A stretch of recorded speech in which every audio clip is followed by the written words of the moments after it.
بسم اللہ الرحمن الرحیم صلی اللہ علیہ وسلم۔ السلام علیکم ورحمۃ اللہ وبرکاتہ۔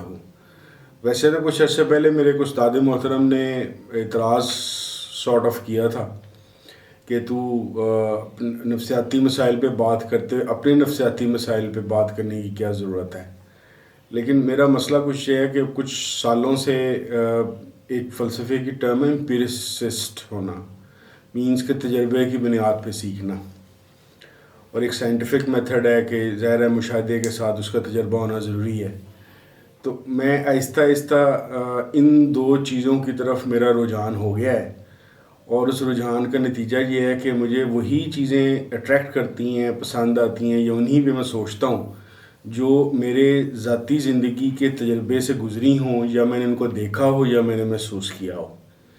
اس کے علاوہ چیزیں مجھے اٹریکٹ نہیں کرتی۔ اس کو میں ایک مثال سے اس طرح سے دیتا ہوں، آپ کو اگزامپل دیتا ہوں اس کی، کہ میری والدہ کا جنوری 2013 میں انتقال ہوا۔ اس سے پہلے جب بھی کسی کی والدہ کا انتقال ہوتا تھا تو رواجاً میں اوپر سے افسوس بھی کرتا تھا، بیٹھ کے جس طرح سے ٹریڈیشنل باتیں کی جاتی ہیں کہ جی بڑا دکھ ہوا، یہ ہوا اور یہ ہوا، لیکن ٹو بی ویری آنیسٹ مجھے کوئی فیلنگ نہیں ہوتی تھی۔ جب میری اپنی والدہ کا انتقال ہوا تو میری والدہ کے انتقال پہ شاید میں تھوڑا بہت رویا ہوں۔ ایک ہفتے بعد ہی میرے ایک دوست ہیں doctor Sohail Cheema, cosmetic surgeon ہیں، ان کی والدہ کا بھی انتقال ہو گیا ود ان اے ویک اور 10 days۔ جب میں کیونکہ جنازہ بھی ملتان میں محترم شیخ صاحب کی مسجد کے پاس جو گراؤنڈ ہے، میری والدہ کا جنازہ بھی وہیں ہوا اور ڈاکٹر سہیل چیمہ کی والدہ کا جنازہ بھی وہیں ہوا۔ تو جب میں جنازے پہ کھڑا ہوا تو بس ایک دم سے ایک خیال سے میرے ذہن میں لپکا کہ یار سہیل چیمہ کی والدہ فوت ہو گئی۔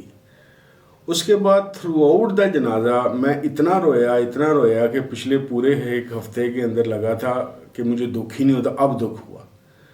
تو اپنی والدہ کے انتقال کے بعد والدہ کے چلے جانے کا غم کا جو مجھے تجربہ ہوا، اس کا نتیجہ یہ ہوا کہ آج دن تک اگر کسی کی والدہ کا انتقال ہوتا ہے تو مجھے دکھ محسوس ہوتا ہے، کیونکہ اب میں اس کو جان گیا ہوں۔ اسی طریقے سے میں باقی زندگی کے موضوعات کے اوپر بھی جو بات کرتا ہوں یا لکھتا ہوں، جس طرح میری جو کتاب ہے 51، بہت سارے لوگوں نے سمجھا کہ شاید آپ بیتی ہے، آپ بیتی نہیں ہے۔ میرا سوچنے اور لکھنے کا پیٹرن ہی یہی ہے کہ میں جس چیز میں سے گزرا ہوں اس کے ریفرنسز دیتا ہوں۔ ڈپریشن بھی ایک ایسا ہی موضوع ہے۔ ڈپریشن کے متعلق جو پہلا انکشاف میرے اوپر ہوا وہ یہ ہے کہ ڈپریشن جس واقعے کی وجہ سے ٹریگر ہوتا ہے، اس واقعے میں اور ڈپریشن کے پراپر آپ کے اوپر چھا جانے میں 10 20 30 سال کا وقفہ بھی ہو سکتا ہے، اور اس کے درمیان آپ کو بالکل ہی نہیں پتہ چلے گا کہ یہ چیز آپ کے دماغ میں گھس گئی ہوئی ہے۔ میرے ساتھ بھی کچھ ایسا ہوا کہ 2005-06 کے اندر جب اپنا ایک بہت بڑا فائنینشیل سوشل پرابلمس کے اندر سے میں گزرا، تو ظاہر ہے کھانے پینے کو بھی کچھ نہیں تھا اور بڑی تکالیف اور بڑے مسائل سماجی طور پہ بھی دیکھے، تو وہ ذہن میں کہیں نہ کہیں بیٹھ گئے تھے۔ لیکن اس کے بعد مجھے نوکری مل گئی، شیخ صاحب مل گئے، چیزیں چلتی رہیں اور میں بظاہر بالکل نارمل ڈیل اور کرتا رہا۔ 2017 کے اندر مجھے پہلی دفعہ احساس ہوا کہ یار میرے اندر کوئی مسئلہ ہے۔ مسئلہ اس طرح کا ہے کہ میرے اندر کچھ فوبیاز ڈیولپ ہو گئے ہوئے ہیں اور بہت سارے کام میں کرنا چاہتا ہوں، مجھ سے ہوتے ہی نہیں ہیں۔ میں نے اپنے ایک دوست ولی محمد جو سائیکالوجسٹ ہیں کینیڈا میں ہوتے ہیں، ان سے ڈسکس کیا اور اس نے مجھے ایک ڈاکٹر صاحب کا بتایا، ڈاکٹر اسحاق چشتی، جو اب میرے دوست بھی ہیں۔ ان کے پاس میں گیا، ریکوری کلینک کے نام سے اگر گوگل پہ ان کا نام ڈالیں گے تو آ جائے گا ان کا ایڈریس۔ تو ان کے پاس جا کے مجھے اس سے پہلے یہ پتا تھا کہ ظاہر ہے میری نیچر آف جاب اس قسم کی ہے اور ماضی کے کچھ میرے حالات اور موجودہ حالات کچھ اس طرح کے چل رہے ہیں کہ میں سٹریس اور انگزائٹی کا شکار ہوں۔ مجھے وہاں پہ جب میں ودن 6 months ایک نیا عمر وہیں ڈیولپ ہو گیا، یا یہ کہیے کہ ایک ایسا عمر وہیں جس پہ برس سے مٹی پڑ گئی ہوئی تھی، جب وہ باہر نکلا تب مجھے احساس ہوا اور مجھے ڈاکٹر صاحب سے پتہ چلا کہ یار مجھے تو ڈپریشن ہوا تھا۔ تو پہلی چیز، سبق نمبر 1 میرے لیے یہ تھا کہ ڈپریشن کا ٹریگر اور ڈپریشن کے اثرات میں دہائیوں کا فرق ہو سکتا ہے، یہ ضروری نہیں ہے کہ صبح آپ کے ساتھ کوئی واقعہ پیش آئے اور شام کو آپ کو ڈپریشن ہو جائے، یہ لازمی نہیں ہے۔ اور یہ ٹریگر والی بات سمجھنی اس لیے ضروری ہے کہ ابھی تک بہت ساری نفسیاتی امراض کا پتہ چلا ہے کہ جو بایولوجیکل مینز کے وراثتی ہوتے ہیں، ڈپریشن کے متعلق ایسے زیادہ خیالات نہیں ہیں۔ اکثر اوقات ڈپریشن جو ان سے ہے وہ کسی ایک واقعے کی وجہ سے ہو جاتا ہے۔ وہ واقعہ اسکول گوئنگ بچے کو بھی ہو سکتا ہے، اور ایک بڑی عمر کے ملازمت کرتے ہوئے یا برسر روزگار اچھا کاروبار اچھی بلی لائف کے اندر بھی ہو سکتا ہے۔ اس کو آپ اس طریقے سے سمجھ لیجئے کہ ڈپریشن کا آغاز کس ٹریگر جس کو کہتے ہیں وہ ایک دھچکے سے ہوگا، یا آپ کے ساتھ یا اس بندے کے ساتھ جو ڈپریشن میں گیا ہے کوئی ایسا واقعہ ہوگا جس کی وجہ سے اس کے اندر ایک ناراضگی کا عنصر آئے گا۔ یہ دو چیزیں بڑے زبردست ضروری پوائنٹ ہیں جو ہمیں سمجھنے چاہیے، کہ یا کوئی تکلیف پہنچے گی یا کوئی ایک جملہ بھی ایسا ہو سکتا ہے جس کی وجہ سے ایسا دکھ یا ناراضگی آپ کے اندر آئے کہ آپ کے اندر ڈپریشن کا بیج گھس جائے، اور پھر وہ آہستہ آہستہ آہستہ آہستہ گرو ہوتا گیا ہے۔ اور جیسے میں نے کہا کہ یہ ضروری نہیں ہے، اس میں ایج لیمٹ کوئی نہیں ہے۔ اب اس کے اثرات کیا نظر آئیں گے، کیسے پتہ چلے گا کہ ایک بندے کو ڈپریشن ہو گیا ہے؟ پہلی بات تو یہ ہے کہ جو زیادہ تر ڈپریسڈ لوگ ہوتے ہیں ان میں بڑی تعداد ایسی ہے کہ جن کو نہیں پتہ چلتا۔ انگزائٹی سٹریس والوں کو، کیونکہ وہ بہت زیادہ، کیونکہ ڈپریشن کے اندر دو طرح کے رویے ہوں گے، یا تو وہ ناراضگی کا اونچی بول کے اظہار کرے گا، لیکن زیادہ تر وہ چپ کر جائے گا، جسے کہتے ہیں سائیڈ پہ ہو جائے گا، یا اپنے ایک کونے کے اندر گھس کے آرام سے بیٹھ جائے گا۔ اس کے ذہن میں، ڈپریس آدمی کے ذہن میں یہ بات بیٹھ جاتی ہے، اور اس کی ڈیفینیشن بھی یہی ہے ڈپریس ہو جانے کی، کہ ڈپریس پریس ہونے سے ہے، کہ پریس وہ اس طریقے سے ہو جائے گا کہ اب کچھ نہیں ہونا۔ اس کو جسے کہتے ہیں روشنی کی جو کرنیں ہیں وہ نظر آنی بند ہو جاتی ہیں۔ وہ اپنے ارد گرد کے معاشرے کے ساتھ یا اپنے حالات کے ساتھ فائٹ کرنے کی بجائے، ایک ہوتا ہے نفسیات میں کہتے ہیں فائٹ اور فلائٹ، یا لڑتا ہے یا بھاگ جاتا ہے۔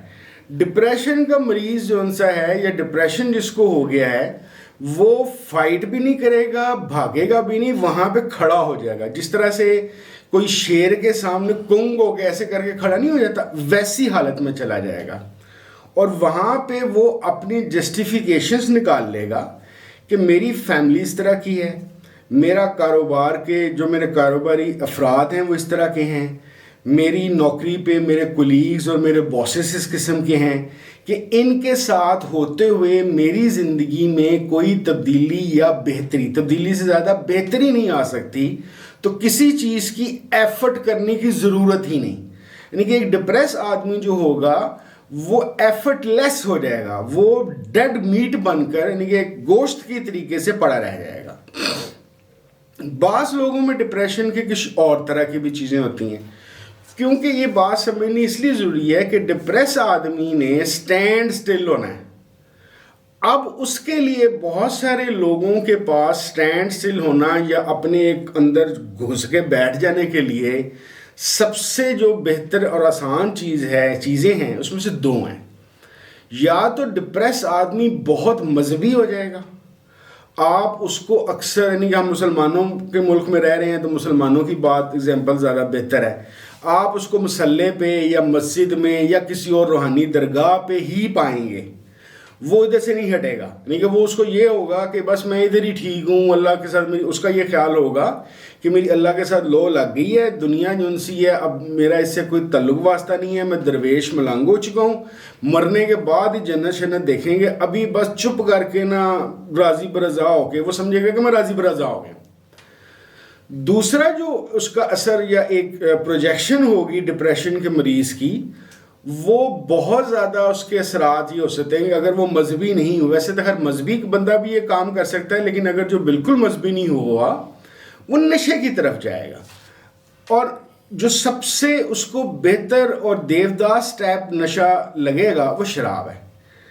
بے شمار لوگ آپ کے ارد گرد جو شراب پینے والے لوگ ہیں، اور خاص طور پہ وہ لوگ جو شراب پی کے اس کی پروجیکشن کرتے ہیں. ایک تو ہے نا چپ کر کے پی لیے گئے کہ دنیا جہان کے اندر انہوں نے کھپ بھی ڈالی ہوتی ہے کہ میں شراب پیتا ہوں، یہ شراب بڑی پسند ہے، یہ ہے وہ ہے، اس طرح کی وہ حرکتیں کر رہے ہوتے ہیں.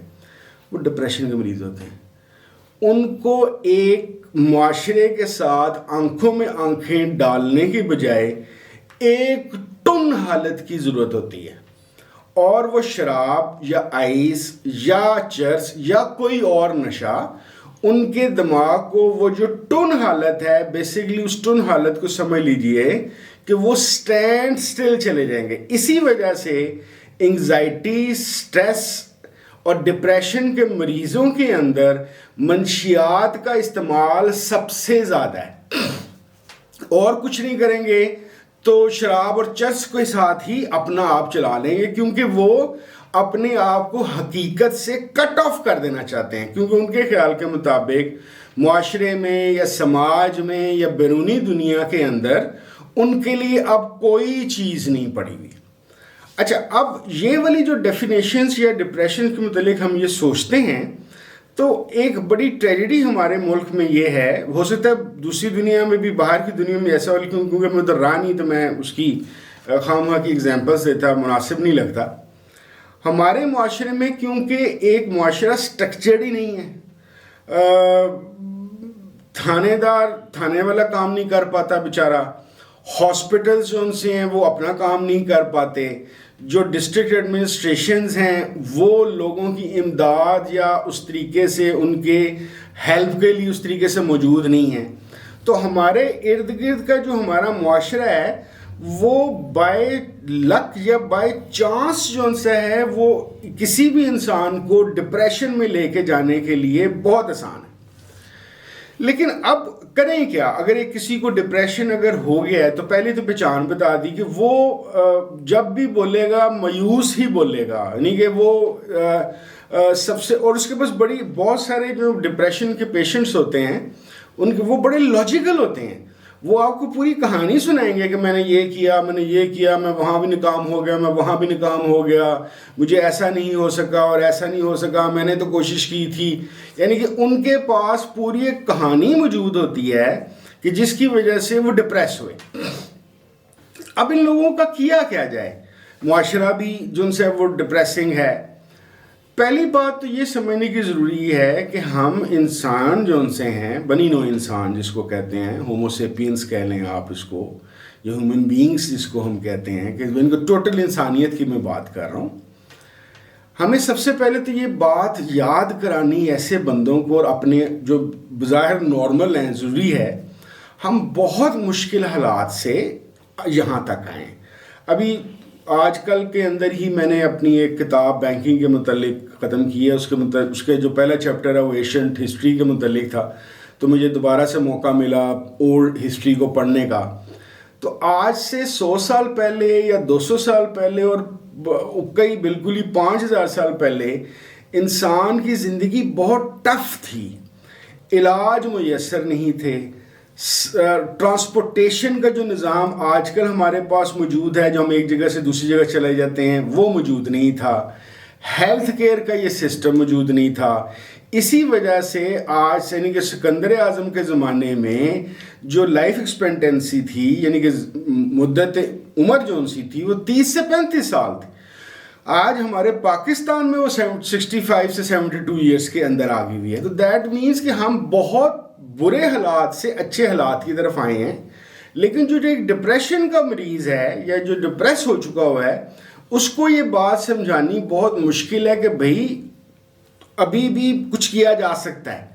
کیونکہ ڈپریشن کے مریض کا مسئلہ یہ ہے کہ اس کے اندر ول ٹو ڈو نہیں ہے، اس کو امید نظر نہیں آ رہی. اب ایسے لوگوں کا حل ہے کیا؟ یعنی کہ سوچنے والی بات یہ ہے کہ بعض لوگ جو پھنس گئے ہیں اس کے اندر، اور آپ کے ارد گرد بہت سارے ایسے لوگ ہوں گے جن کے پاس ناکامی کی داستان ہوگی، اور وہ بیٹھے ہوں گے اور مایوس بیٹھے ہوں گے اور کہیں گے یار میں جو بھی کرنا کچھ بھی نہیں ہوتا، کوئی فائدہ، میں کدھر جاؤں، میں کیا کام کروں، میں گھر سے باہر نکل کے کیا کروں. اس طرح کی باتیں کرتے، یہ ان کی نشانی ہے کہ وہ ڈپریشن کے پیشنٹ. اچھا ابھی جو ان سے لوگ تھوڑے بہت ہوش میں ہیں یہ مینس کہ جن کو کچھ پتہ ہے کہ وہ ڈپریشن کے اندر ہیں یا کوئی گڑبڑ ہے ان کے ساتھ، دیٹ مینس کہ ان کا دماغ تھوڑا بہت چل رہا ہے ابھی، تو وہ سب سے پہلے سب سے زیادہ ضروری کام یہ کریں جو میں نے اپنے اوپر بھی اپلائی کیا ٹھیک ہونے کے بعد بھی اور بہتر ہونے کے بعد بھی آج دن تک، میں نے اپنی تمام ٹاکسک کمپنی چھوڑ دی۔ میرے بہت قریبی دوست بھی جو ان سے تھے جو ٹاکسک ہو چکے ہیں، جو میرے خیال میں خود ڈپریشن اور انگزائٹی کے پیشنٹس ہیں اور ہر وقت گالیاں اور سڑیاں اور بری باتیں مایوسی کی باتیں، میں ایسے لوگوں کو اوائڈ کرتا ہوں۔ سو مچ سو کہ میری فیس بک پیج کے اوپر بھی اگر میں 3 طرح کے لوگوں کو ریموو صرف نہیں کرتا، میں ان کو بلاک کر دیتا ہوں۔ کوئی عورت کی انسلٹ کرے، کوئی کسی سیاسی یا مذہبی جماعت کے متعلق بیہودہ گوئی کرے، تیسرا جو مایوسی پھیلائے کہ کچھ نہیں ہوا پاکستان کا اور یہ سب بکواس ہے۔ آپ یہ بتائیں کہ کیا ہمارے حالات یورپ سے برے ہیں؟ یعنی کہ یورپ کے اوپر جب کلیسا کی حکومت تھی، یعنی کہ پادری سے پوچھے بغیر آپ ٹوائلٹ میں نہیں جا سکتے تھے، اس طرح کے حالات میں گئے ہیں ابھی تک ہم، لیکن اس معاشرے میں یا وہاں پہ کیا ہوا، اس طرح کے لوگ پیدا ہوئے کہ ان کے اندر ول ٹو ڈو تھی کہ نہیں ہم نے بدلنا ہے۔ ہمارے یہاں پہ مسئلہ یہ ہے، ایک منٹ ذرا میں پانی پی لوں، ہمارے یہاں پہ بھائی مسئلہ یہ ہے کہ جب راستے بند ہو جاتے ہیں تو ان راستوں کو بند ہونے کا مطلب یہ لیا جاتا ہے کہ اب یہ بند ہی رہنے ہیں، یہ نہیں کھلنے۔ وہی میرا یہی والا دوست جب مجھے اس طرح کی پرابلمس تھیں 2005-06 میں، یہ فنینشیل اور یہ سارا کچھ، مجھے بڑی اچھی چیز سکھائی، آج تک میں اس کو اپلائی کرتا ہوں۔ ولی عمر نے مجھے کہا every problem is an opportunity. That means کہ اگر آپ ایک ریئل ہیومن بینگ ہیں، آپ ایک ایسے انسان ہیں کہ جو آنکھوں میں آنکھیں ڈال کے زندگی میں کچھ کرنا چاہ رہے ہیں، تو آپ کے پاس جب بھی کوئی پرابلم آئے گی آپ اس کا سلوشن نکالیں گے۔ اٹس جسٹ لائک میتھمیٹکس، کہ ہمارے 9ویں 10ویں کے اندر خاص طور پہ جو میتھ جب ہم پڑھتے تھے تو ہمیں کوئی ایسا سوال دیا جاتا تھا جس کو ہم نے حل کرنا ہوتا تھا، اس سوال کو ہم چھوڑ آنے والے لوگ فیل ہو جاتے تھے۔ جو اس میتھمیٹک کے سوال کو حل کرنے کی ایفرٹ کرتے تھے، کامیاب نہیں بھی ہوتے تھے تو ان کو کچھ سٹیپس کے نمبر مل جاتے تھے، اور جو پورا کر لیتے تھے، صحیح کر لیتے تھے، ان کو پورے نمبر مل جاتے تھے۔ لائف کی پرابلمز اور سوسائٹی کی پرابلمز بھی کچھ اسی قسم کی ہیں۔ تو اس وجہ سے تو پہلا میرا مشورہ یہ ہے کہ ایسے لوگ جن کے خیال کے مطابق ان کو دنیا ان کی تباہ ہو گئی اور ان کو ابھی ہوش ہے، خدا کا واسطہ ہے ٹاکسک لوگوں سے ملنا جلنا چھوڑ دیں۔ جس کا اپنا بیڑا غرق ہوا ہوا ہے، جو خود مایوس ہے، مایوس سے ملے گا تو ڈبل مایوسی پھیلا دے گا۔ آپ ایسے لوگوں سے ملیں کہ جو الائیو ہوں اور زندہ ہوں۔ اچھا دوسرا میرا ایک مسئلہ یہ ہے، میں سائیکالوجسٹ کو ریکمینڈ اور مانتا ہوں، لیکن میرے خیال کے مطابق بعض دفعہ سائیکالوجسٹ کی جو رو ہے کسی پرابلم سے نکالنے کے لیے، اس کی میعاد لمبی ہو سکتی ہے، اور بعض دفعہ مسئلہ بظاہر چھوٹا نظر آتا ہے نفسیاتی یا ڈپریشن کا، لیکن وہ سیویئر ہو چکا ہوتا ہے، اس کے لیے دوائی ہی بہتر ہے۔ بالکل اس طرح جس طرح آپ کو بخار ہے تو آپ نے ٹوٹکے کرنے کے بجائے پیناڈول کھائیں، یا اگر آپ کو کوئی نزلہ زکام ساتھ ہے تو اس کی ایک کوئی آپ اینٹی بایوٹک کھائیں اور دوبارہ سے کام پہ لگ جائیں، بجائے آپ نے کبھی، خاص طور پہ مجھے ایسے لوگوں پہ اعتراض ہے جو اپنے نفسیاتی مسائل کو چھپاتے ہیں۔ میرے ساتھ گڈ لک یہ رہی ہے کہ میرے ایک تو دوست اس قسم کے تھے، دوسرا میری طبیعتاً یہ تھا، مجھے بھائی جب مسئلہ ہوتا ہے میں کہتا ہوں مجھے یہ مسئلہ ہے، چاہے وہ مجھے طبی مسئلہ ہو، نفسیاتی مسئلہ ہو، روحانی مسئلہ ہو، آئی ایکسپریس۔ تو دوسری پہلی ہوگی کہ ٹاکسک لوگوں سے بچیں، دوسری چیز یہ ہوگی کہ ایکسپریس کریں، تیسری چیز یہ ہو گئی کہ اگر آپ کو برس ڈیڈ ہوئے گزر چکے ہیں کہ مینز آپ سے کچھ بھی نہیں ہو رہا، تو بہتر ہے کہ خود سے اپنا نفسیات دان یا سائیکیٹرسٹ بننے کی بجائے، سیلف میڈیکیشن کرنے کی بجائے آپ کسی سائیکیٹرسٹ کے پاس چلے جائیں۔ اچھا یہاں پہ بھی سیکیٹرک میڈیسنس کے لیے بھی میں نے بہت سارے لوگوں کو ایسا دیکھا ہے جو خود ہی ڈاکٹر ہیں، وہ خود ہی دوائیاں کھاتے رہتے ہیں، یہ بھی کھا لو یہ بھی کھا لو. یار جو وہ لوگ 5 سال جنہوں نے MBBS کیا، اسپیشلائزیشن کی، وہ پاگل تھے. ہم ہر چیز کو وہ جو ان سے ہمارا کنسیپٹ بچپن میں ہم نے سنا تھا چوروں کتب کے، چور سے بندہ ایک دم کتب ہو گیا. ہم ہر چیز میں اپنے آپ کو ماسٹر آف آل ٹریڈس کو سمجھتے ہیں. میڈیسن ایک انڈیپینڈنٹ فیلڈ ہے. مثال کے طور پر میں ہوں، مجھے اگر 4 جملے بولنے آتے ہیں سیکیٹری کے یا سائیکالوجسٹ کے، تو اس کا مطلب یہ نہیں ہے کہ میں سیکیٹرسٹ ہو گیا ہوں. میں کوئی MBBS نہیں ہوں، میں سیکیٹرسٹ نہیں ہوں. As a student of psychology, as a student of فلسفی میں یہ چیزیں جانتا ہوں. تو میری درخواست یہ ہے کہ بجائے اس کے کہ ڈپریشن کے مرے ہوئے لوگ یا ان کے ارد گرد کے لوگ کسی نہ کسی طریقے سے اس کو سمجھا بجھا کے ڈاکٹر کے پاس لے جائیں تاکہ وہ ایکٹیو ہو. تو 3 باتیں ہوگی. نمبر 1 ٹاکسک لوگوں سے بچنا، نمبر 2 ایکسپریشن کرنا، نمبر 3 ڈاکٹر پہ جانا.